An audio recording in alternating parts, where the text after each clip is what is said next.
सर्वांना माझा नमस्कार। मी विजय खरात वर्ग 5. मी तुम्हाला 15 ऑगस्ट बद्दल 2 शब्द सांगणार आहे, ते तुम्ही शांतपणे ऐकावे। अध्यक्ष महाशय, पूज्य गुरुजन व येथे जमलेल्या माझ्या बालमित्रांनो, आज आपण सर्वजण 15 ऑगस्ट म्हणजेच आपल्या भारताचा स्वातंत्र्य दिन म्हणून मोठ्या उत्सवात साजरा केला जातो। मात्र हे स्वातंत्र्य सहज मिळवले नाही, तर अनेक थोर स्वातंत्र्य सैनिकांनी आपल्या प्राणांचे बलिदान दिले।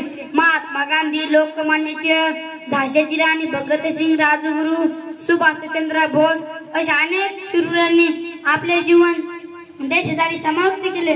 म्हणूनच त्यांच्या कार्याची समीक्षा करून आजच्या दिवशी आदरांजली वाहिली जाते। भारताचे पंतप्रधान आजच्या दिवशी दिल्लीत येथे लाल किल्ल्यावर राष्ट्रध्वज फडकवतात।